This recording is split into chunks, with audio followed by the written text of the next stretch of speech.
Welcome. My name is Pastor Andrea Whiteman, but I take even more pride in being Mrs. Andrea Whiteman, the wife of Prophet Curtis Whiteman. He is a husband, a father, an author, a prophet, a preacher, a conference host. But it did not come overnight. This has been a lifetime process. So join us as you listen in to a candid conversation with Prophet Curtis Whiteman.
Welcome and thank you for joining us today. I'm here with my brother Curtis, Prophet Curtis, because I don't want to take the handle off your name. Okay. How are you today? I'm wonderful. Wonderful? We're here at Brickhouse Studios. This is where I work. Oh, okay. You got two jobs. Listen, I got to provide for the children. Listen, you got about a few of them. You do. You got two. Just two. Two. I don't want to speak anything into existence. Please don't. Hold your mouth. Only two. We got Samuel and Adriana. And how old are they?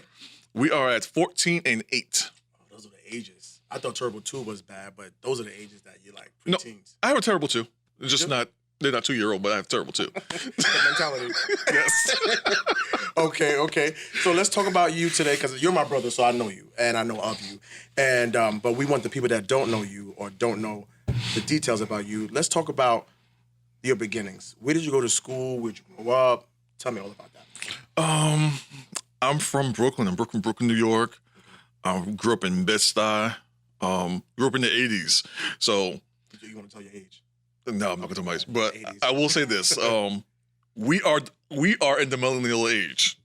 You know, for some reason, a lot of people think the millennials are like 12 and under. Oh, no, we are. We are the millennials. We're the beginning of the millennials, right. So we're the millennials. So I grew up in Brooklyn during the crack era and the crack epidemic and all that stuff. Mm-hmm. So where I was growing up at, I saw all of it. I saw her. Wasn't pretty, but it's what it is. I went to school at PS40, which is in Raff Avenue in Bed-Stuy. And then I transitioned over to, when I graduated, Come on, give them a clap. I graduated. I went over to IS 271. Okay. And I think I graduated around. I don't want to say my age again, but I'll tell it. I graduated in junior high at 1998. Okay. I did well. I did well. So. Okay. But I do want to bring out the fact that we are the beginning of the millennials, because we grew up at a time when old school was going out and new school was coming in. So we kind of a big deal. We have a hold on morals and ethnicity, and then we are part of the hip crew. So we're at the best age. We are. We're not too old, but we're still young enough so we can relate to our kids. In my 20s. In your 20s. Right. That math is not making it, right? Listen, because I don't pull all my gray hairs out. I color it up with Beijing. So everybody looks at me, they say, "Why is your beard gray?" And I'm like, "It's because I stopped coloring it, so I just let it go. I don't even care at this point, this day and time." But let's go further. So that's where you went to school, so forth and everything. Now, let's talk about your spirituality. Like, when did you get saved? How'd you get saved? Under who? Who introduced you? Now, that is a question. That's a question right there. Now, in my junior high, I met my first pastor. Okay. My first pastor is Bishop Wesley Wiley. Bishop Wesley Wiley. Wesley Wiley. Not my beginnings. He's a great guy. He's actually my first pastor, as I just said. He was, and you probably won't believe this because my demeanor now, for some reason, all the problem kids, they were all in the same room, and he took care of all of them. Because if you remember Bishop Wiley, he's a very large man, very tall guy. He's always like his probably hand about is like over your face, literally. So he's probably about 6'2", 6'3", and he's a heavy guy. Right. So all the problem kids, they kind of stuffed them in the room and said, "Hey, Wiley, take care of them." And I don't know security for y'all. Yeah, he was like on campus. Parents, kind of. Right. So they had a problem with us. Exactly. They didn't call my parents. They called him. Right. Literally, my mother was like, "Listen, take care of Curtis because I'm tired of going up there." Right. So, through that relationship, we actually had a nice little bond, and I knew something was different about him. I just didn't know what it was. So graduating junior high, I'm a sentimental guy. I am. So I was honest with him. I said, "Listen, I don't want to lose our connection. I think you're dope, And he was like, you always come to my church. I'm like, your church? Like, you go to a church? He's like, I'm a pastor. Like, at this point, I think he was probably just turning like 30. Okay. So I'm like, just pretty young. Right, so I think it's probably like maybe 14 years difference between me and him. Right. So I'm like, you're a little young for to be a pastor, ain't you? Right. So he was like, yeah, but I am. So from there, I actually just went to his church and I ended up staying. Okay. I was with him for over 10 years, maybe 12 years. Yeah. So that was my introduction to Christ. And there, I learned everything from fasting, the importance of prayer. I learned how to dress and put a suit on, all that stuff. Take that little tag off the sleeve. Absolutely. I learned not to wear tube socks with your dress shoes. Things they don't know. You'd be surprised how many people do that. Right, exactly. Fly, dope suit, tube socks with the suit. Ugh. Right. Like, we would talk about people in the car, right? Right. Listen, and that's the crazy thing, because when you meet somebody and not only are they naturally, you guys vibed, spiritually there was a plan that God had, and that's a divine connection. And you've been with it, and you said you was with that church how many years? About 12 years. About 12 years. And I was adjutant, which is the arm bearer, which is, let's be real, it's a personal assistant. Right. I did sound there. I did. I hosted a few events. Okay. I think a few times I probably had you come MC or something like that. Exactly. The concerts. I did everything I could think of to do. I did it. Right. So, even thinking about it now, like, that was great foundation for what I'm doing today, because he would let me do it. Right. If I had an idea, go ahead and do it. Right. He let your creative flag fly, because if and young people nowadays, they have ideas, but back then, we would get an idea, and if a pastor let you run with it, that means they believed in you. Because back then they tried to keep us don't go crazy. But if a pastor let you do something, that means that you had it going on. Oh, I had the green light. You had the green light all the time. Unfortunately, because I had the green light and I knew I had the green light, sometimes I had to get a little rebuked here and there. Right. Because let's be real, I know I had it. Right. That comes with the territory. Sometimes it comes with territory. But you have to have that to make you a better person, to know I can get haughty, so let me just chill sometimes. Oh, he'll definitely have to reel me in some days. Some days I was out, and because he gave me authority a lot of times to talk on his behalf. Okay. So sometimes I had to be like, how far can I push this thing? How far can I push?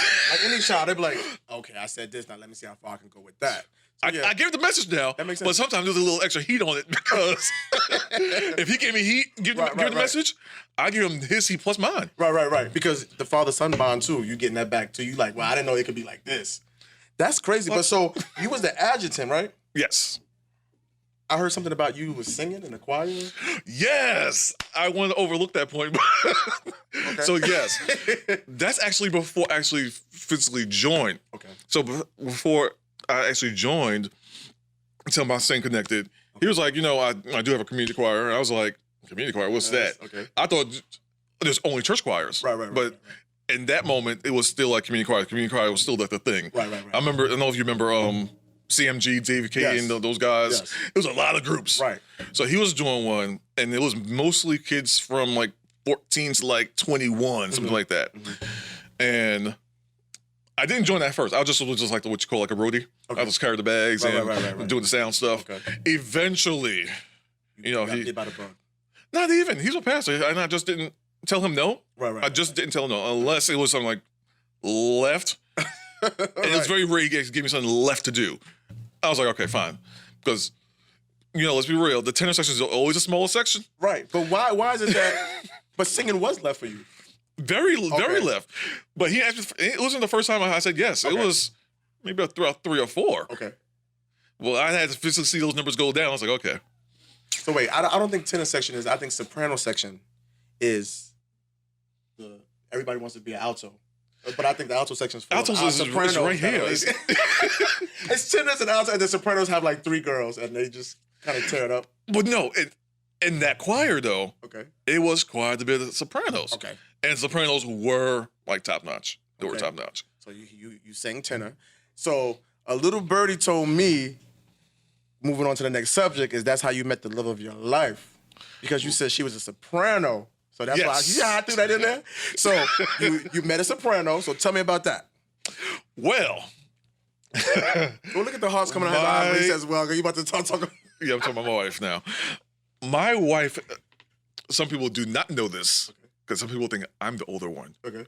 She's actually a little bit older than me. So my thing by was hours, months, days, years? years, a handful of years. Okay, gotcha. So I was still like a teenager. Let's say my wife was at this point was an adult. Okay. It's like she was an adult, like grown. Back in the day when you was a teenager and you got a grown woman, you was the man. Oh yeah. Me so. But she was an aunt. Okay. I never called her aunt. So all my bros would call her like aunt Zane. I was like, nah. No. This ain't no aunt thing. Right. So I waited till I was like at a good age. I think it's about 24. I waited a long time to say, hey. And that's literally how we started dating. I sent her, you remember instant messenger on AOL? Yes. I sent her a message. So All I said was, you still dating yourself. So AOL. I said, okay. yeah, I'm dating myself. Jeez. Right. I sent her a hey beautiful message. And she Okay. took a long time. I don't remember how I even got her screen name. I think I stole it from somewhere. Okay. I don't know. But when you determine, you get the numbers, you get the, I figured it DMs, out. you get the Facebooks, you get the Instagram. So you was determined. Oh, trust me, I was. And of course it was God ordained, because look at y'all today. Still together. I think we're going on 12 years and 2 kids. So, we... Beautiful family. Though. I'm not going anywhere. She ain't well, she better not be going nowhere. She might be laying I got plans for her. now, like. So you met her, she was singing, everybody called her auntie, but you know there was something different. Yes. Okay. Yes. And of course, from teenage years to married to dating, I was a bit younger, so I still dated. Right. So she saw all the failures, she saw all the drama. Mm-hmm. So thankfully she settled and dated me, because she saw everything. Remember, I was kind of like the flunky. I wasn't the preacher, the prophet, none of that stuff. You were like the cool guy in church. But I remember I was at your wedding. Yes, you was. I was. Yes, you And was. the DJ And you sat right at the door by the steps. Right. I remember. And that's how we all remember. met. Right. Exactly. I got a good memory. At least she met you at the wedding. At the wedding. I was at your wedding and I met y'all. And I ain't never left. I never been invited over to eat food with y'all, but I still a don't, brother. I don't cook like you do. I just learned this pandemic has been a lot, but the pandemic is a different story. So you met your wife, and it was something different, and that's a beautiful story when boy meets girl, and it can still last because that's a beautiful thing because y'all kids are beautiful. Well, thank you. I take credit for what that. you're doing today. Her hair is real. When y'all say a little girl, her hair's down to her back, it's real. That's the mother's doings. No, I thought that was mine. Listen, anyway. so you found your wife, y'all got married, you had the 2 kids, and that was your peace. But I know that you said that you found peace in prayer as well. Yes. Okay. Tell me about that. So candidly, I'll be very honest with you. Okay. Because I'm a middle child, I didn't get a lot of attention. Okay. I didn't get. I just always felt a little slighted in life in general. So I always battled like depression. Mm-hmm. As I got older, I realized I was dealing with anxiety. Mm-hmm. As much as people think it's easy to be in front of people and talk and even preach, right. It's very hard. Right. It's very hard, especially when I'm coming from Brooklyn where someone stare at you too long, you think that something's up. I'm ready to fight. Right. Exactly. So when you're, and I don't think I'm a huge public figure, but some people know who I am. Okay. So learning how to handle people looking at you and just, someone just wants to say hello. Right. But learning how to battle all that stuff and still deal, that was a challenge by itself. Because for a long time, even counseling, that kind of stuff was like frowned upon at the church. Right. You go to church was your therapy. You go to God, right. Church is your therapy. Exactly. You shout out, and next Sunday you're good. Good for 7 days. But that's not reality. And that's how we learned, which was dangerous for us. Very dangerous. Right. So I know, like I said, back I'll say our forefathers, that was frowned upon. Right. Therapy. God can do it. And, that's true. God can do anything but fail. But I think sometimes we need a little bit more, like you said, you battle with depression and anxiety. And me, myself, it's not about me, but I recently found out that being home with the kids all day gave me anxiety. So I had to buckle down and say, what's the problem? And like what you're saying, prayer, you find peace in prayer. Now, it's funny you said when people stare at you, you're like, what's up? You want to fight? Yes, I still had the issue. So finding peace in prayer, you found that to be an answer for you as well. Absolutely. Amongst the council and everything, but you pray. So tell us more about the prayer segment. Because I'm naturally an introvert, I'm a loner. Like I know a lot of people. I mean, thankfully you're one of my good friends. Right.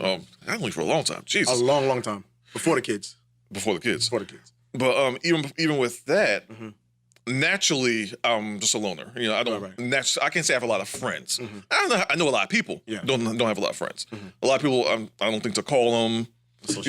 And then there's always the relationship of how to build relationships, and you might think someone's a bro when they think you're acquaintance. Right, you got to balance it out. Like they think, well, I feel this way. You're my best friend. I'm not your best friend. So yeah. If it's not this, listen. I'm a whole nigga. I will balance it out. I'm matching energies. That's how I do. Your energy is this, then I'm matching that. Right. Oh, you were responsible for my text messages a week later. Right. Same energy. I'm gonna match it. Got you. So I learned even in prayer, like. God didn't do that to me. I always felt like a comfort there. It was always more natural. So some people, some people are more formal. They pray at night, one of these or whatever. I'm walking the streets, I'm praying, talking to God. Constantly. So, spirit. which I didn't know, that was an area of peace for me. Right. And that's how I really began to hear God, just. Right. And something about when I got married to my wife, that's when like my spirituality came from down here to like up here. So I don't know if it's between her or that I was praying more or just that I don't know what it is, but somewhere in post marriage and my hunger for more prayer, that's when things just start. I'm hearing God a lot more clearer, and it will just. Because one thing, wives and kids will make you pray. Absolutely. Or go gray. Or both. Sometimes both. But what you're saying is very interesting. The Clark sisters sing that song, Lord, give me a praying spirit. And some people just pray at a time when they're like, okay, I have to pray at 3 o'clock. But sometimes you be praying and you don't even know you're praying. And that's how a lot of us get through the day. Absolutely. So you sit and you driving, you're not even conscious. You're like, Lord, I thank you for the day. But that right there is a story. And that's a sign to people out there who are suffering with anxiety and depression that put more prayer in yourself. And I'm not saying that you can't go to counseling, but pray more, and God will definitely, even when it comes down to finding a counselor, when you pray more, God will send you to the right place to go. Because Absolutely. that divine intervention, that connection, you and Bishop Wiley, you and your wife and your kids. But let's talk about you transitioning from the armor bearer to the deacon, to the prophet, Oh God. to the author. That's a journey. I'll be honest with you. That was a journey. Still is a journey. I'll be honest with you. None of this stuff was planned. Okay. It's never been planned. So all I really wanted to do was get married, have a nice job, have some kids, Love on God. love on God. That was it. That's it. Nothing else. That's it. I never asked for a platform. Right. I never wanted to share nobody's platform. Mm-hmm. I'm happy in the background, Right. happy pushing others. Now, only thing again, which is going back to this friendship thing, Mm-hmm. I felt, especially after getting married, Mm-hmm. that some people that I was there for, they didn't return. Wasn't there for you. Right. So I was like, yeah, Right. some things need to be changed. Yeah. So, even with building all that stuff, Mm-hmm. like I said, some people, especially from the first church with Bishop Wiley, a lot of people look at me like how this stuff, how you're doing this stuff. Right. I don't know. Right. I mean, it was a God plan. Mm-hmm. God didn't even tell me about none of this stuff. I'm just, And he won't either. I wish he did. I mean, I feel like the platform is for people who don't want it. Like, when you don't want it, you have a vision of yourself just being a church guy. You just want to love God, and make it to heaven, and God be like, "You the one that I'm gonna make the prophet. You the one that I'm gonna make the author." And to whom much is given, much is required. So, you, like I said before, I said you're kind of a big deal. You're not kind of a big deal. You are a big deal, especially to God when God calls on you and He calls you to do certain things. Because when you write books for people and people read it, that goes in their spirit. Some people will never step into church. Some people will always True. read, and that's where they get their answers from. So that is very deep, Curtis. That's very deep. That you're like, I never wanted this. Because some people, they be wanting it. They be like, I want to be a pastor. I want to be, but you didn't want that. And that's who God calls. So never say you don't want it. I guess we learn. So tell your kids, don't say I don't want it. Because Listen. once you say I don't want it, God's like, well, guess who we giving it to? You. But you know, and I tell people this, God will give you the grace for whatever He gives you to do. Because I wrote this book, well, my first book, I wrote it, Foundations of the Prophetic. It's on Amazon. Okay. Nice plug. I wrote it. It was really just a bunch of notes I was writing for myself. Okay. Because I was not trying to sound judgmental, but I saw a whole lot of no's, a whole lot of things that just wasn't right. Right. So I would research to see, like, okay, in Bible and other people's books, like, is this a good thing to be doing? What's this? What's that? Right. I don't believe you should be doing anything with your life and don't know where it is. Right. You know, my profession, I'm a caseworker. Okay. I work for Department of Social Services. Okay. You know, that takes research. You know, I didn't even just go up and just Start. Yeah. start. You know, Yeah. You research what you're doing. So I think even with your divine calling, you should research who you are and what your role is. Most definitely. You have to study and show yourself approved. You can't just be throwing, because if God gives you the calling, you have to do your research on it. Like what they say when we was growing up, when you preach, you got to know that sermon like the back of your hand. Absolutely. So if you lose your notes, you know, back then they didn't have iPads, but if you lose your notes and you know what you're talking about, because you know like things back like the back of your hand. So like you said, you got to do research. Wow. Okay, so you're a caseworker. Yeah. I was wondering if you're going to tell that. Yeah, I'm a caseworker. Listen, I get Department of Social Services take care of me very well. Okay. I believe in getting education and getting a job. Right. You know, I mean, Young people. now if some people can get ahead with just doing ministry, God bless them. Right. But I need me some benefits. Right. I got to make sure my kids are fed. I got to make sure my rent is paid. Exactly. I struggled before, and I don't want to go back to that. So Nothing like a struggle, knowing that you're going to become a hustler, not trying to go back to that life. absolutely, Listen, bro. So tell me about that first book again. You said it's on Amazon. it's on Amazon. It's on Kindle. Okay. It's ebook, and you actually get a physical copy of the book. So So tell them how to find it. Tell them what's the name of the book. it's Foundation. It's called Foundation of the Prophetic. Okay. And you could either type in my name or type in the book name, Foundation of the Prophetic. But it's keyword. So Right. once you go to Amazon, it should be there. Actually, what I'm trying to do is I'm trying to have the book available on all outlets, because some people just don't want to go to Amazon. Right. I'm trying to get it at Barnes and Nobles. I'm working on that. Yeah, there's some people that still go there. Yeah. Absolutely. Even not just a physical store, but Barnes and Noble will ship you your book. Of course. So Of course. eBay. Are you on eBay? I don't know. I don't do eBay. I think eBay is more like a personal seller thing. Okay, And someone bought my book. We're and going to I'll talk sell it about that. back. We're going to get you on No, we ain't all doing all that. avenues. You know. Don't buy them for $1. Don't do that. But let me ask you this now. You keep on saying the word prophet. Now, when I met you, like you said, you were armor bearer. I was armor bearer. Yes. And we met and we were friends. And then I think I came to church and they prophesied to me, so forth and so on. When did you know that you were called to be a prophet or had that gift? I didn't know. I didn't know. I had a few people tell me. I had a few people. I had Name drop. Oh God. Go ahead. The first time it happened, I was still a teenager, and this lady that lived on my block. I'll just say hello every once in a while. Hey, and you know me, I don't really talk to strangers, but just like I just felt at peace with her. So I was, good morning. I will say good morning now. All right, cordial. So I would see her every little places here and there. Good morning, whatever. And this lady one day she caught me at the train. I was actually on a train. I was at the waiting for a train. I was on the train, and she's like, "So you're a believer, right?" I'm like, "Yeah, I'm a believer." And she's asking me about the church and what I do, and I'm telling her all this stuff, and she's like, "Listen," just touched my hand. She said, "Listen, you're more than that. You're our prophet." I looked at her like, "Excuse me." So I'm young, but I'm still old school. I still believe, your pastor will reveal that kind of stuff to you. So I was like, okay. I didn't dismiss her, but I was like, okay, we'll see. It was in the back of your head, like it's in the back of my head for years. Okay. That was the first time. Okay. Second time, I went with my then pastor, Bishop Wiley, to a revival with Todd Hall. You remember Todd Hall? Todd Hall. He's a truth. Beast. But he was doing some business with Prophet Hall, and I'm playing my role. I just feel like if you're the help, you be the help. Don't need to stand out. I'm literally standing against the wall, not saying a word.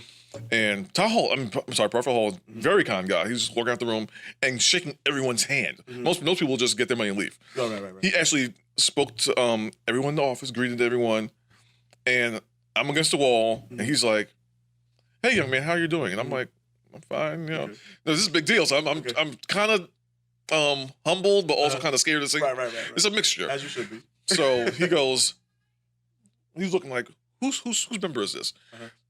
My pastor's like, mine, like, because he think I did something again. He made a face like, oh, here we go. He was reluctant to say mine, right? Yeah, like, he's like, he's a prophet. You got to watch him. He's a prophet. Okay. He looked like. How did you feel when he said that? I looked like, really? Like somebody you know as a true prophet, and they tell you that. I looked at him like, we'll see. Like I was still like, really? Because you believe, and you just like, when it comes to me, let me just see what you're saying is real. Because there was no inkling of none of that stuff. I wasn't really hearing God at all. I was praying, but it was no dialogue between me and him like that. Right.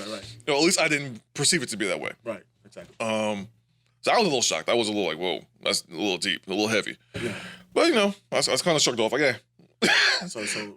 But the last time, at this point, I'm at current church, and I'm preaching. Now I'm preaching a little, preaching a bit. Okay. I'm prophesying. Now I'm prophesying. Okay. I didn't realize I was prophesying. Wait, before you go further, so when you prophesying, did you in your head were you like, I'm actually prophesying right now? I'm actually hearing God. Yes, absolutely. Because what happened was, again, because of prayer, I'm getting messages for people. Now I'm like, okay. It was just that we have a ministers class in my church, and I was like, you know what? I'm hearing all these messages from people. I'm just gonna say it. Right. If it's wrong, it's wrong. Like, then they're like, I'll touch it again. I grew up in Brooklyn. I don't walk past crack addicts. I don't walk past people sleeping on the ground. So I'm like, the worst you could do is rebuke me. I grew up with that. Right. So this is where I came from. So this is nothing to me. You rebuke me? Okay, it's wrong. So I could physically see a reception. So I was like, okay, this might be something. So the next few times I'll preach, I'll do it again, more and more. So at this point, I'm kind of having like a battle within myself, like, okay, am I a prophet? Yeah, right. Okay, maybe I just have a gift of prophecy. Or maybe it's a spirit of prophecy. Maybe I'm just discerning, right? I'm thinking all this stuff. But then I went to Prophet Andre Cook's church. Okay, another great prophet. And this is one of the guys I followed for years. This is like one of the first preachers I've heard. And we have a good connection. We speak. I honor this man. Okay. And he knows that. Okay. And his prophecy was so direct because he literally said, "You are a prophet," and he was saying, You don't. It's not that you have the gift of prophecy or the spirit of prophecy. You are a prophet, and this is during the whole time I'm telling myself I'm not a prophet. Right. And I'm sitting looking at him like, you heard the Lord. Right. Because you didn't convince yourself that this is not true. And I never told him none of this stuff. So, and the funny thing, I felt he was going to prophesy to me. So I guess that's another prophetic thing. Right. Because you felt that in yourself. I felt it. Okay. So I recorded it. Okay. And I ain't just start. I get my card up saying, "Hey, I'm Prophet Curtis." Right. First thing I did, because I was in ordination class to be a minister, I took it to my pastor. I said, "I want you to hear this and tell me what you think." Because I'm not saying ordain me tomorrow. I'm not saying nothing. I just want to know what you think about this. Right. She's like, "It's absolutely true. We're working towards this." I'm like, "Miss, you want to tell like?" So you can inform me this is what we're working towards? Wow. So what she already knew, you just was confirming to her that you were a prophet. She was probably looking at you like, I already know this. I'm just waiting for his confirmation to come through. Yeah, pretty much. Right. And I'm like, but it's deep how God did that, because God spoke to you through a woman on the street randomly.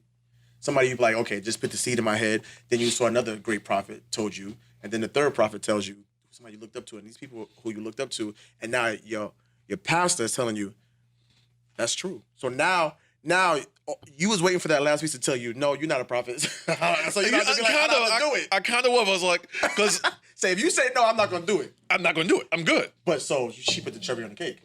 She did. Okay. See? And it was because to me, I don't look for any stage. I'm literally thinking this is responsibility. Right. A lot of people want the stage like, I went here, I went there. It's a responsibility. And God forbid I say something stupid or that's not that God didn't say, because for the most part, prophets are people will say when they're wrong a whole lot more than when they say that they're right. Of course. So I'm very careful, very careful. I'd rather be kind of low key, right, kind of low key, but and not responsible. But I will tell you this too: like the days we live in. Somebody may record you saying something bad and they make fun of you on Instagram and they send these videos around. But that's not even what you should be scared of. You should be scared of God telling you, I didn't tell you that. Absolutely. So that's where that responsibility comes in. Like, I want to hear what God is saying. Not the God that everybody thinks is real. I want the real God to tell me what's going on. And when I say it, I want it to hit home. Because you never know what you're doing to people's lives when you tell them something.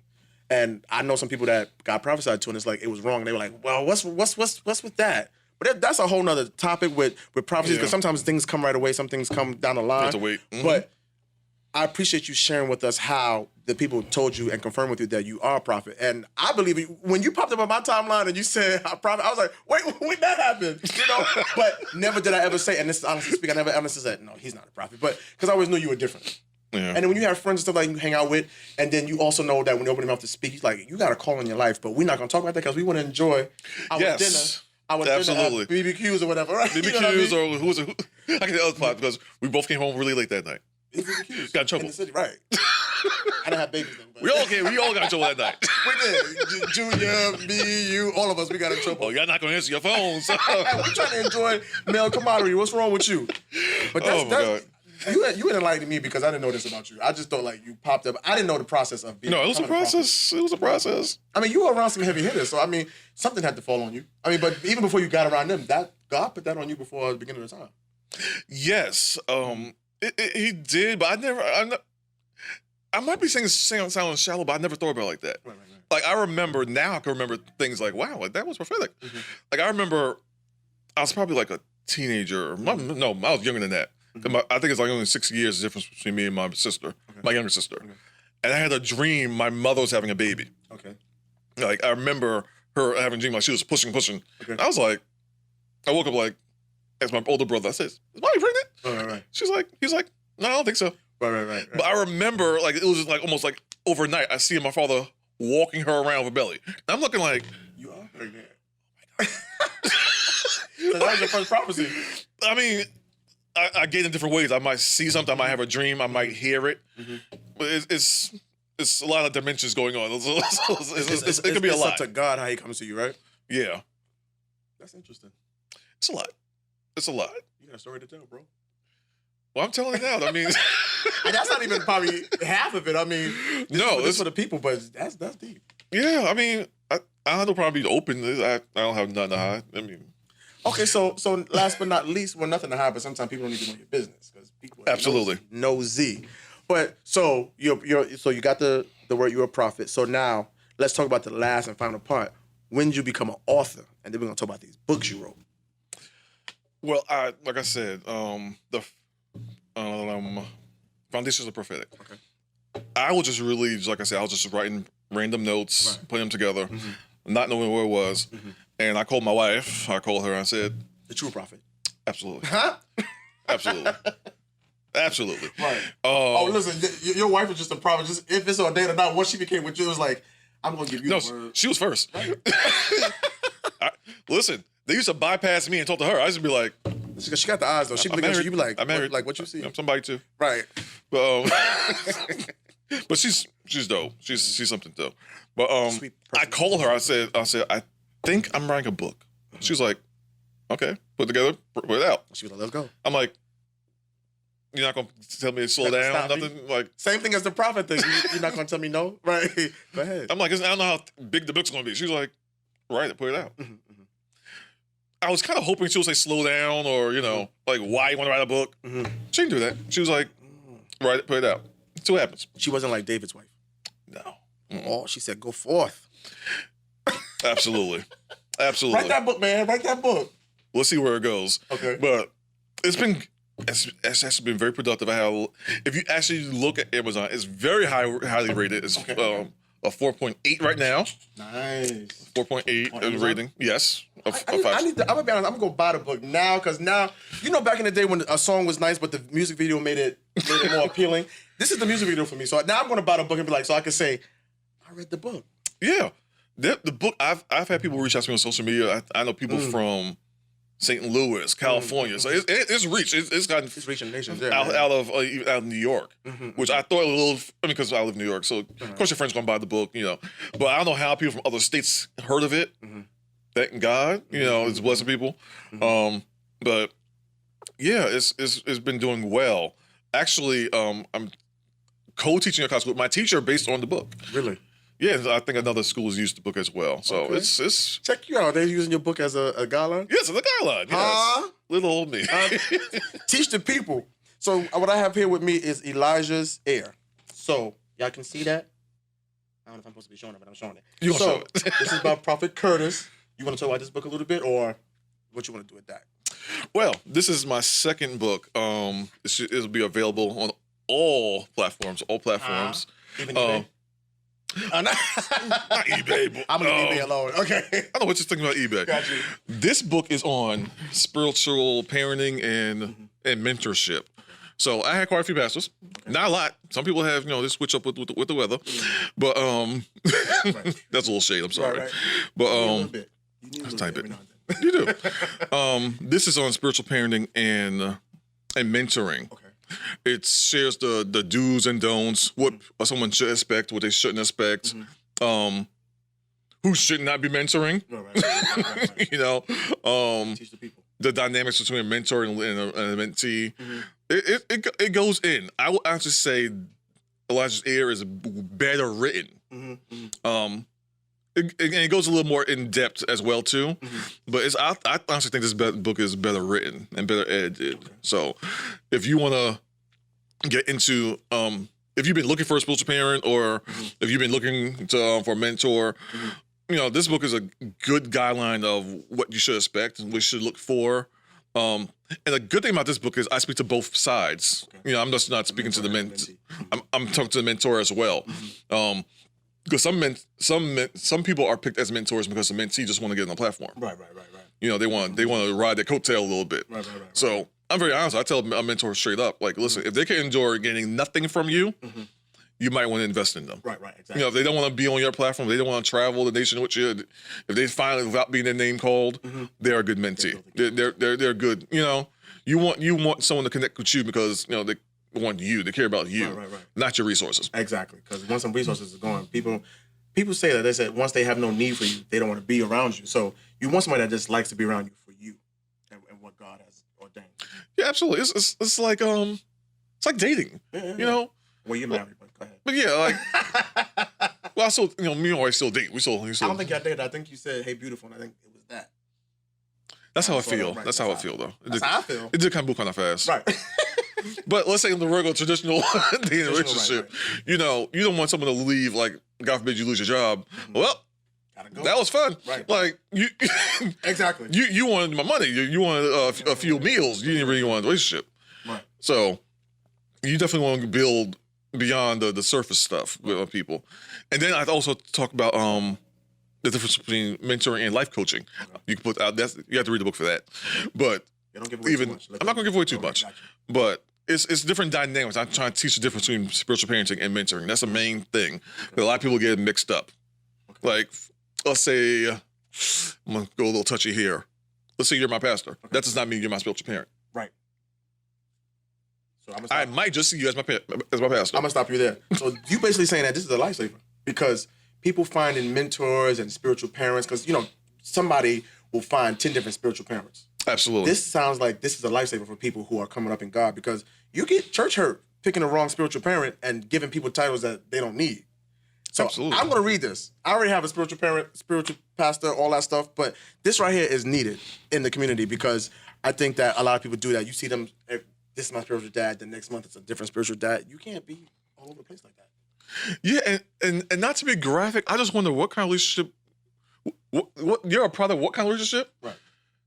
You know, Right. I won't say the word, but you know what I'm saying. Right, Like, right. I know what you mean. you know, like what's going on that you're jumping, and like relationships, you jumping from here to there to there to there. Once God connects you, it shouldn't be I'm somewhere else, because if God put you there, that's where you should be.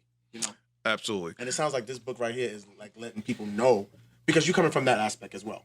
Yes. They're picking spiritual parents, picking spiritual leaders, stuff like that.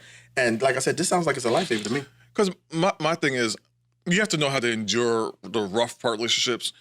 And I'll say this openly, my relationship with Bishop Wiley wasn't always easy. It wasn't always fun. Right. But that was still my first pastor. He's still my spiritual father. And if someone was to disrespect him or something, I'm there for him. Of course. I might not be in church. I left his church, but I still have a fondness for him. You know what I'm saying? Yeah. There's no hard feelings on my end. Exactly. You just can't. We had disagreement. I'm dropping them. Right. That's not healthy. We can't drop our kids. Right. I try. As much as we disagree, I'm just saying. But as much as we may disagree with what our kids do, Right. relationally, you can't just drop can't. a kid and vice versa. Right. You got my son can say, "Oh, I don't want you to be my dad no more." Right. It doesn't work that way. This was ordained, baby. It is. So I do believe this is a new topic and it's different, and I want some people to, just be blessed by it. Just to see something different. And this is new for me. I'll say this because I know how I start writing this book. I mean, you're a veteran. You're one, so I mean, with each book comes, it gets better. But before we come to a conclusion, is there anything that you want to say to the people? Not me asking questions. Anything that you have to say to the people about you, your book, your life, a message, anything? That is a good question. I don't want to say anything prematurely, but I'm already thinking about my third book. But I did want to thank a few people in my process, my making period. I did want to thank my current pastor, which is Apostle Patricia Wiley. Without her, my ministry, my personal life just skyrocketed when I joined. I was always affiliated through my wife, but when I joined, my life just went to a whole other. She's the truth. It was just a whole other place with her. So I honor her. I love her. Love you, Apostle White. I love you so much. Appreciate you. I couldn't do none of this stuff. Right. If she is, and it was important to me that I had her approval because Leadership. I don't believe in having a ministry inside a ministry. So everything I'm doing, I'm saying, hey, I'm doing this, or I want to do something. I wouldn't start something and then say, hey, what you think? Right. Because let's be real, you already put your time and money in it if you already started. So I'm old school. I do like the approval. So I honor my pastor for that. My mentor, which is Apostle Stanley Gurrell, when I was in transition to Apostle Wiley's church, I actually kind of backslid a little bit because I wasn't going to church at all. Okay. So he covered me in prayer and just being a good ear. Right. Not just an ear, but he would give me advice too. So him as well. Who else do I want to honor? Who else do I want to thank? Bishop Jonathan Shaw and Bishop S. Sabrina Shaw. When I left Bishop Wiley Church, I transitioned over to them. Some people do not know my wife is older sister. I'm sorry, sister. I want to put H on it. To Bishop Jonathan Shaw. So she's the older sister to Bishop Jonathan Shaw. So they're brother and sister. Yes, natural. Same parents. No half sister, no half brother. They're Look at that. yes. Yes, I knew that. I think. Supposedly, some people say they look alike. I have not seen it ever. I see it now. Do Thinking you? about it, that I know. I just thought she went there, but I'd seen it. Yeah, they look alike. They do to me. I need to get some baby pictures or something. I don't see it. Does she boss him around? That's a good conversation. We'll talk about that. We'll talk about it later. We'll talk about that later. But when I left Bishop Wiley, I went over there for about 3 years. And I will tell you this. This is where I really believe God started speaking to me and showing me how a prophet work, a prophet, his study, the way he studied. He's a true prophet too. He is. Yes. I remember sitting in services and I would hear something or sense something and he'll say it like in a minute or two later.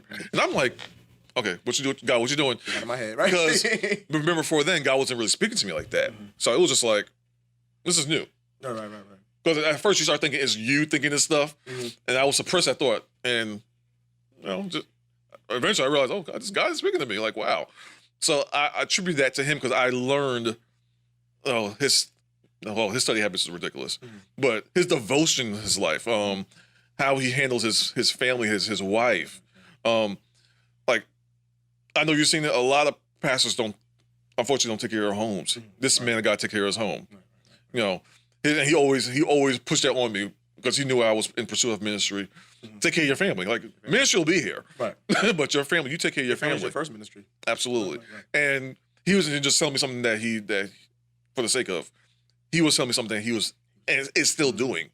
So, to Bishop Shaw, love you. Thank you so much for all your invitation.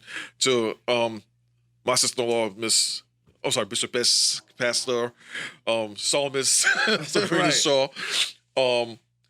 Her too. She was rougher than Bishop. She would Women really, do get really worse. rough me up. She would really rough me up. Right. But it was needed. It was needed. She could tell me things that Bishop could. But So your wife and your sister-in-law was on your back.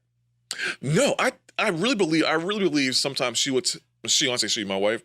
I really felt that sometimes she would tell Pastor Shaw to like get on me because I would listen to her. I'm trying to talk to him. Tell him. Like tell him. If you tell him, you listen. You listen. Right. So I don't know if she did, but sometimes it was so. Unless it was prophetic moments. Okay. It was. We have a conversation. I'll tell her no. Then Lady Shaw would say the same thing. I'm looking like, is this God or is this coincidence? Exactly. But unfortunately, I will listen to her a little bit more. I love my sister-in-law. I do. I think that's about it. I've had a journey, and I'm not sharing my journey. I'm here now, and I plan on being here for a long time. And that's speaking to the atmosphere. God going to have you here for a long time. This is the end day, so He needs us. He needs us to fight. So, but you're doing a very good job, Curtis. And I myself am going to buy the old book, but you tell them about this book, Elijah's Heir. So be looking out for this book. It's a lifesaver. Just by what he told me, I didn't read it yet. Just by what he told me, I believe that this can save somebody's life, especially young people, older people as well. If you're looking for a spiritual parent, some mentorship, to be a mentee, this lays it out for you. So we want to conclude our conversation and say, thank you, Curtis, for having me come to, because that's a big deal. You know, you could pick anybody else, but you did call on me, not just because I'm your brother. I'm kind of a big deal, too. You are a big deal. I mean, the word renowned. You know, when you have people hacking your page and making personal. Oh, you somebody. I had different names and everything. Yes, but I was singing with YouTube videos. I had YouTube videos of me. I said, listen, this is a big deal. You somebody. But Curtis, I thank God for you. I pray that God increase your territory, you and your wife and your kids, that anything that's good that can happen will happen to you guys. I love your wife too. Maybe one day she'll come up here and talk about other books she writes, something like that, because she's the honest truth as well. We spoke before this conversation we had, and it feels like family. I haven't seen you guys in a while, but it feels like family. But to conclude our conversation, y'all go out there, get that book, look at the book, read the book, get back to Prophet Curtis and let him know on Facebook, Instagram, how he's doing. And we thank you for tuning in today. I don't know what camera I'm looking at. Which one? That one? We're going to look here. This Let him one know right how here. he's doing, and just thank you for tuning in today and listening to the conversation and just getting a piece of Curtis's heart, because that's important to know where greatness comes from. And we thank you, and you guys have a great rest of your day. Yes. Also, what you can do is you can follow me on all social media. I'm Prophet Curtis on Twitter and on Instagram, PROPH CW on Instagram. Follow say it me again for me. on Twitter, Prophet Curtis. On Instagram, PROPH CW. I want to hear from all you guys, all of you. Yes. I love you all. Thank you. Thank you. Thank you for listening in to a candid conversation with Prophet Curtis Whiteman.